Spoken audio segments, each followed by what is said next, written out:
कहानी रत्नाकर नाम के एक डाकू के रूप में उनके प्रारंभिक जीवन से शुरू होती है।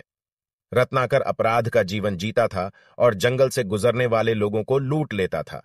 एक दिन उनका सामना ऋषि नारद से हुआ, जो रत्नाकर की धमकियों के बावजूद शांत और निडर रहे। नारद की निडरता के बारे में उत्सुक होकर रत्नाकर ने उनसे उनकी मानसिक शांति के पीछे के कारण के बारे में सवाल किया।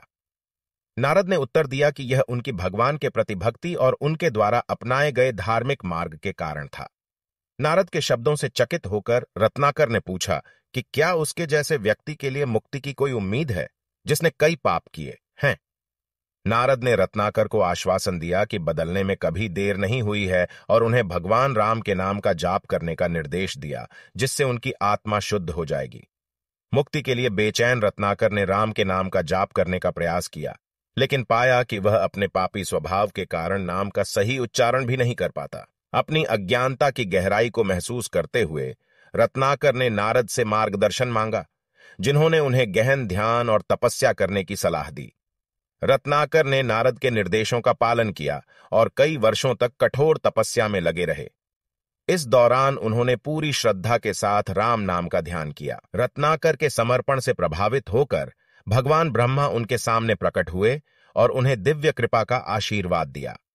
रत्नाकर को एक ऋषि में बदल दिया गया और उन्हें वाल्मीकि नाम दिया गया, जिसका अर्थ है चींटियों से पैदा हुआ। उन्हें भूत, वर्तमान और भविष्य का ज्ञान भी दिया गया। वाल्मीकि एक प्रसिद्ध ऋषि और महान कवि बने। अपने नए ज्ञान और दिव्य अनुभवों से प्रेरित होकर उन्होंने रामायण नामक महाकाव्य की रचना की, जो भगवान राम की कहानी, उनके साहसिक कार्यों और बुराई पर उनकी अंतिम विजय का वर्णन करता है। वाल्मीकि द्वारा लिखित रामायण में भगवान राम के गुणों, धार्मिकता के आदर्शों और अधर्म के परिणामों को दर्शाया गया है। इसमें अन्य महत्वपूर्ण पात्रों के अलावा भगवान राम और उनकी पत्नी सीता के बीच प्रेम, राम के भाई लक्ष्मण की वफादारी और वानर देवता हनुमान की बहादुरी को दर्शाया गया है।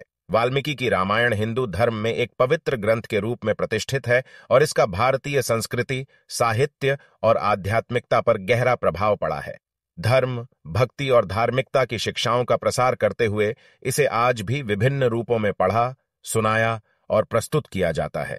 एक कुख्यात अपराधी से श्रद्धेय ऋषि के रूप में वाल्मीकि का परिवर्तन व्यक्तिगत विकास, मुक्ति और आध्यात्मिक ज्ञान की क्षमता के लिए एक शक्तिशाली वसीयतनामा के रूप में कार्य करता है।